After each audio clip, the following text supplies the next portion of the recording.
संविधान का हिस्सा नहीं है, प्रस्तावना नहीं है। लेकिन 1976 में 42nd अमेंडमेंट के तहत, यानी संविधान के 42वें संविधान संशोधन के तहत केशवानंदन भारती एक केस होता है। कौन सा केस होता है? हालांकि 1973 का केस है, जिसका फैसला 1976 में हुआ था। इस फैसले के तहत यह कहा गया था कि प्रियम्बल संविधान का हिस्सा है। क्या है? प्रियम्बल संविधान का हिस्सा है।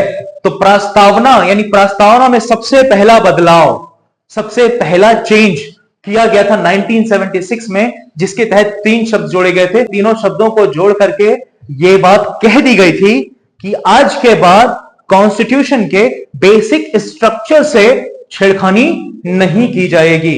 बात समझ में आई? किससे छेड़खानी की जाएगी? संविधान के बेसिक स्ट्रक्चर से छेड़खानी नहीं की जाएगी तब तक जब तक संविधान के प्रस्तावना में दिया गया कोई भी शब्द किसी भी व्यक्ति विशेष के मौलिक अधिकारों को हानि नहीं पहुंचाता है, उस पर सवाल खड़े नहीं करता है, तब तक प्रस्तावना में कोई बदलाव नहीं किया जा सकता। और इसी के तहत यह कॉन्स्टिट्यूशन फ्लेक्सिबल हो गया और रिजिड भी हो गया।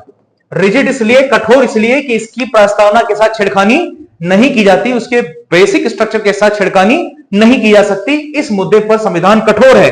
और फ्लेक्सिबल इसलिए है कि उनके दिए गए अनुच्छेदों में या कुछ आर्टिकल्स में बदलाव किए जा सकते हैं समय के अकॉर्डिंग, जैसे जैसे जरूरत पड़ती है कानून को। तो इसलिए उस जगह पर वो लचीला है। तो इस तरीके से संविधान